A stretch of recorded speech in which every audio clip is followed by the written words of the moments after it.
Franklin Delano Roosevelt. And every time I'd say, no, wasn't that where Mr. Roosevelt did so? He said, yes, and that's where I... I know, it's a terrible... Just right. Okay, we'll go in 10 seconds from now.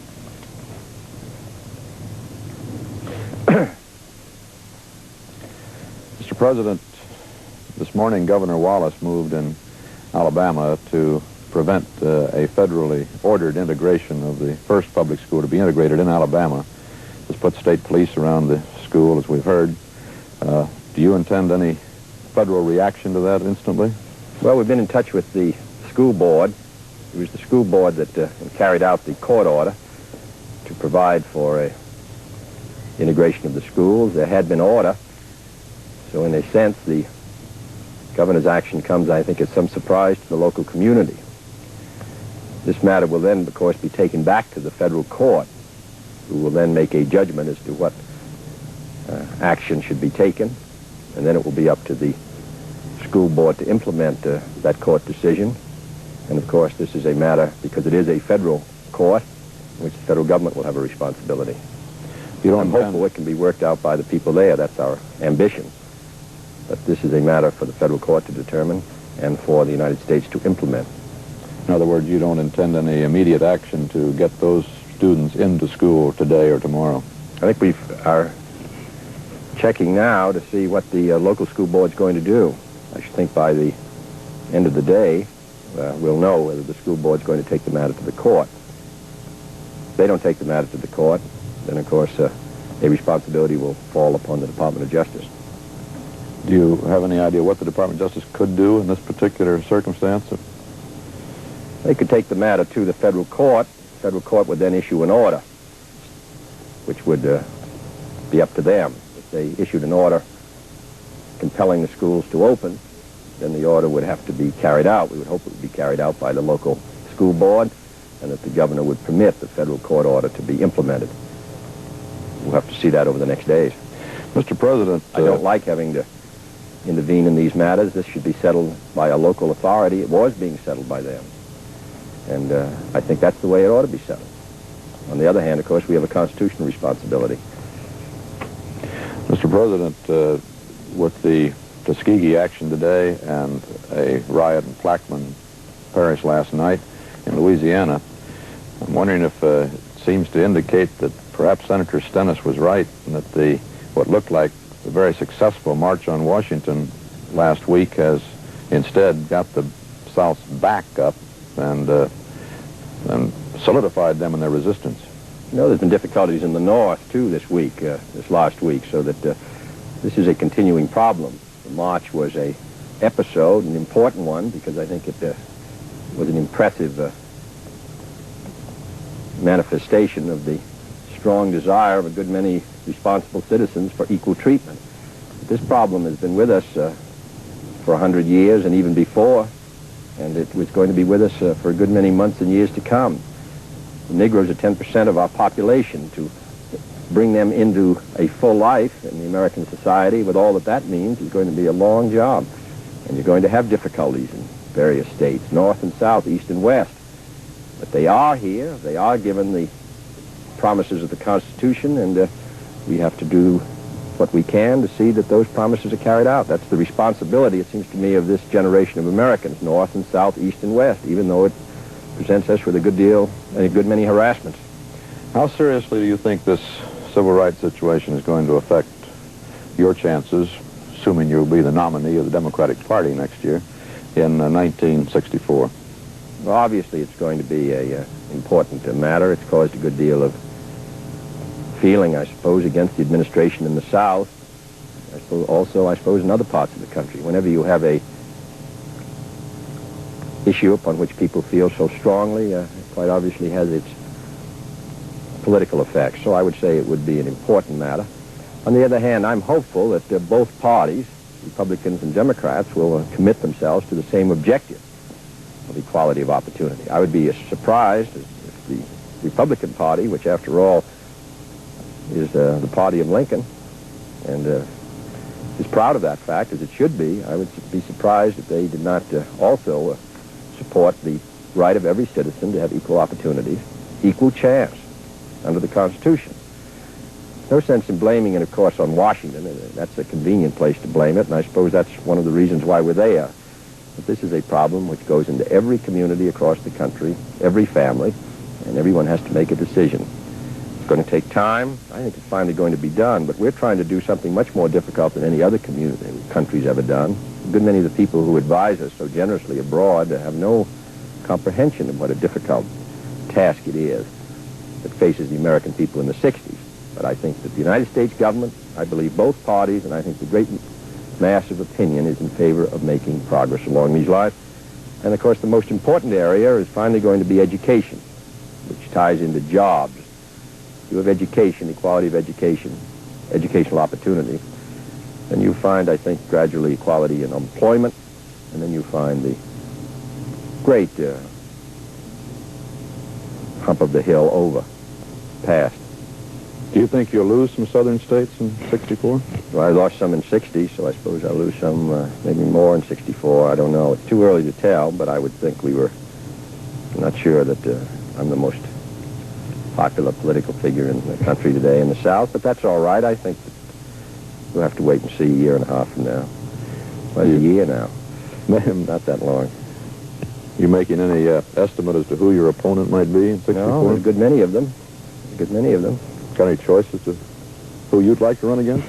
Either to put the issues before the people or otherwise? That's a great mistake. I know some Republicans chose me in 60 as their favorite candidate, but so I know I can choose anybody. I'll let them choose. Problems will become a little different when, of course, the Republicans have finally chosen a candidate who has to run north, south, east, and west, stand on a platform of the Republican Party. And it seems to me we'll have a clearer alternative. What do you think the issues might be in 64? Well, of course, abroad will be the security of the United States, our efforts to maintain that security, to maintain the cause of freedom. At home, I think it's going to be the economy, the state of the economy, jobs, opportunity for all Americans, what we've done in the field of education, what we've done in the field of resource development, conservation, all the rest. I would say the vigor of the American economy and the American society at home, security of the United States abroad. Mr. President, this, after all, is Labor Day, and there are almost 5 million Americans who don't have very much to celebrate this Labor Day. It's another day of unemployment for them.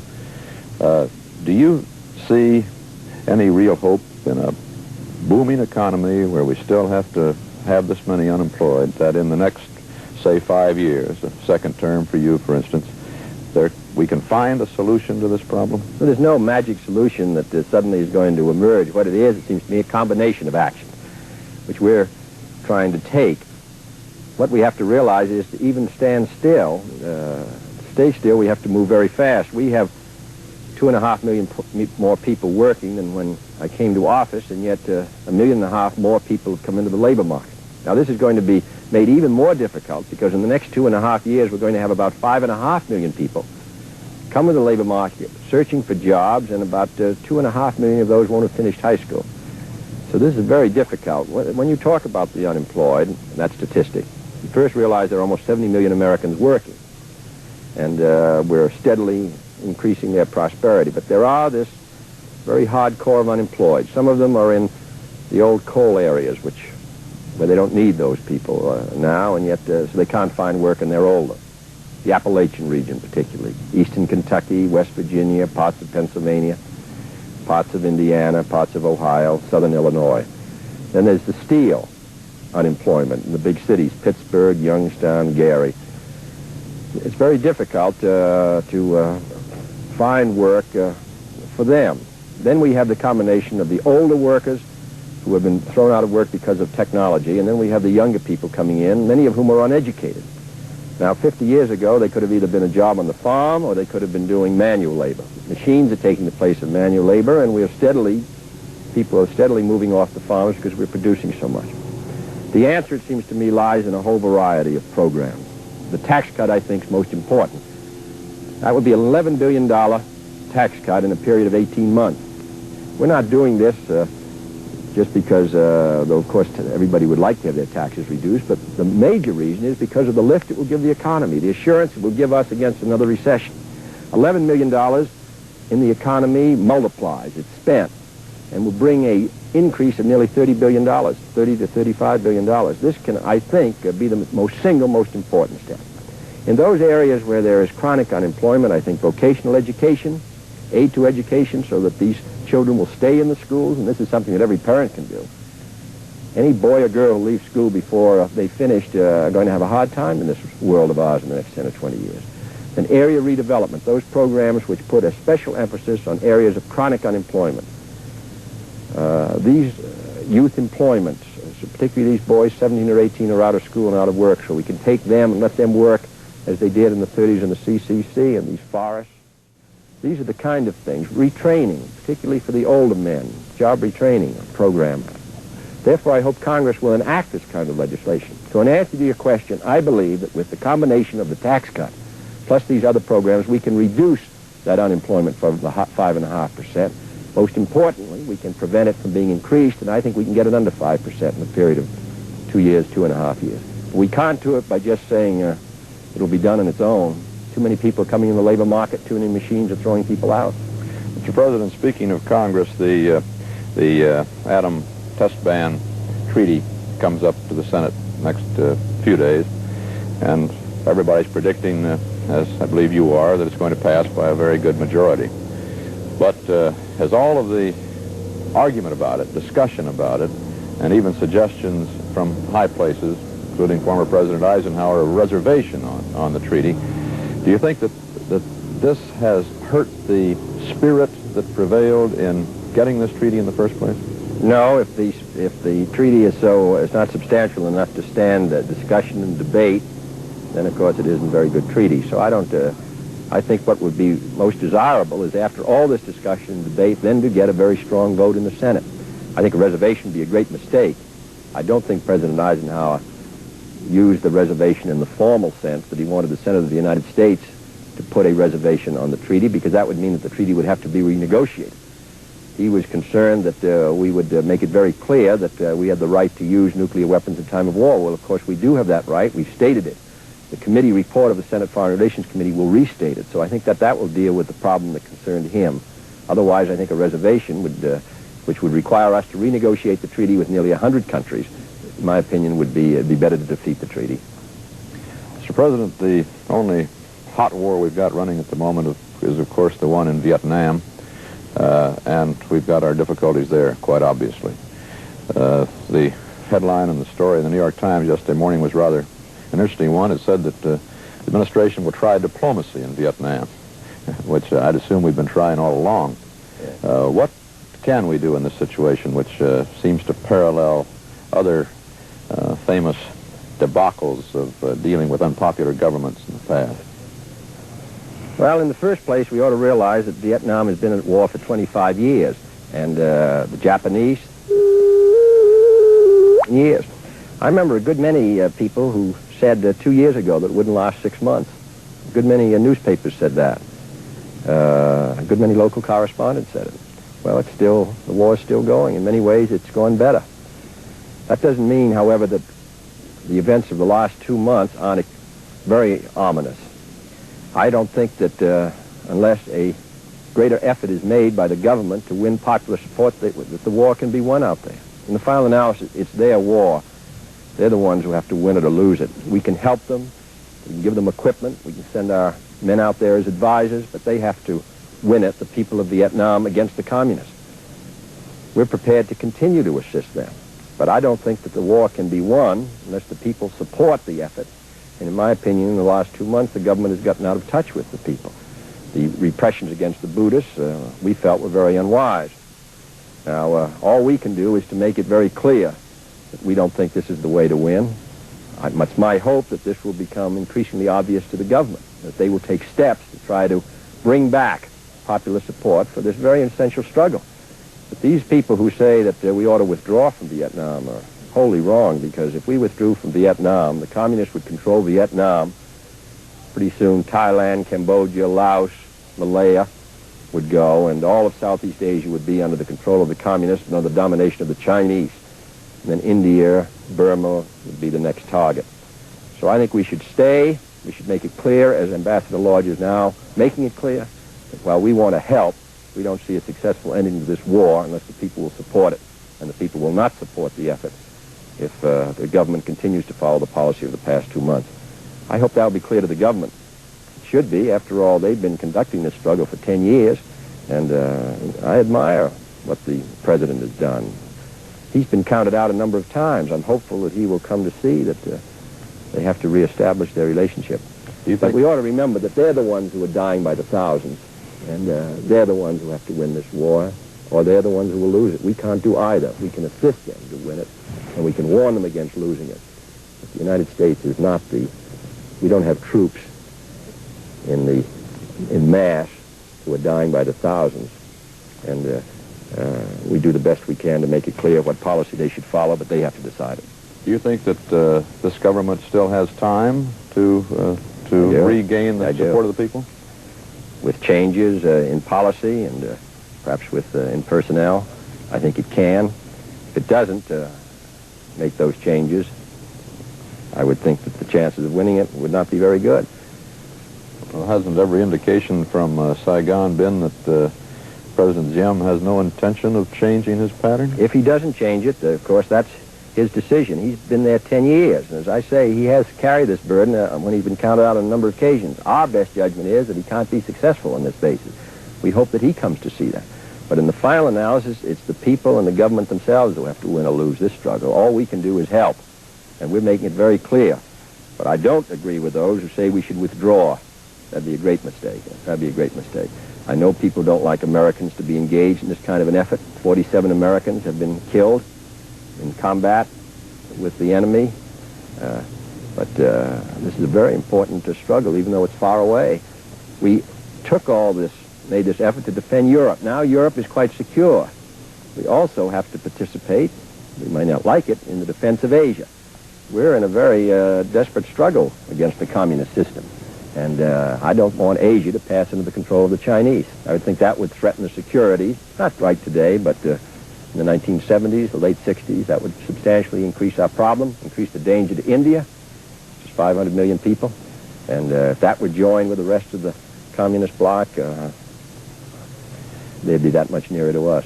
Mr. President, have you made an assessment as to what President de Gaulle was up to in his statement on Vietnam last week? No, I guess it was an expression of his general view, but he doesn't have any forces there or any program of economic assistance, so that, well, these expressions are welcome, but the burden is carried, as it usually is, by the United States and the people there. But I think anything General de Gaulle says should be listened to, and we listen. You don't think that this is another prod to get together with you to try to call off President de Gaulle from his kind of sniping at us? No, I mean, President de Gaulle follows a policy of advancing the interests of France, and and he's a man of great stature. We're trying to advance the interests of the United States, and we think the interests of the United States are tied up with maintaining the balance of freedom in the world. What, of course, makes Americans somewhat impatient is that after carrying this load for 18 years, we're glad to get counsel. But we would like a little more assistance, real assistance. But we're going to meet our responsibility anyway. It doesn't do us any good to say, well, why don't we all just go home and leave the world to those who are our enemies. General de Gaulle is not our enemy. He's our friend and candid friend, and they're sometimes difficult, but he's not the object of our hostility. Mr. President, the sending of Henry Cabot Lodge, who, after all, has been a political enemy of yours over the years, at one point or another in your career and his, sending him out to Saigon might raise some speculation that perhaps you're trying to keep this from being a political issue in 1964. No, Ambassador Lodge wanted to go out to Saigon. If he were as careful as some politicians are, of course he wouldn't have wanted to go there. He would have maybe liked some very safe job. But he's energetic, and he has strong feelings about the United States. And surprisingly, as it seemed, he put this ahead of his political career. Sometimes politicians do those things, Walter. Thank you very much, and Mr. President. we're fortunate to have him. Thank you, sir.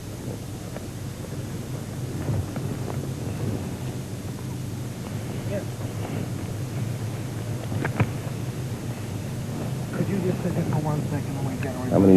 we do. We can cut out a little of those, that stuff in the economy. Did that go all right from your standpoint? Yeah, that was fine. Maybe just a little longer, the answer, than... So I don't mind if they decide to edit any of this stuff. Yeah. We'll probably have to do some to get it in. Yeah. We've got a helicopter stand by at LaGuardia to get in to avoid the Labor Day crowd. Beg pardon? The time I spent? No, the cost. The actual cost. Oh, gosh. You mean of this shooting or of our whole program? Say a half-hour show, you figure... Oh, we figure, I think, roughly $50,000 a day. Oh, do you want me? Are you shooting? Yeah, actually, what we're doing is just getting some cover shots for Instagram.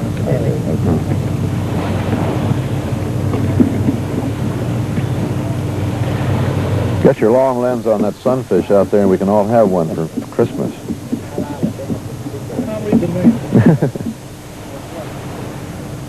I've got one of those up on a little lake up Carmel, New York, where we go. God, they're a lot of fun. The little surfing boards there. Thank you very much. Yeah, Very good. yeah, fine.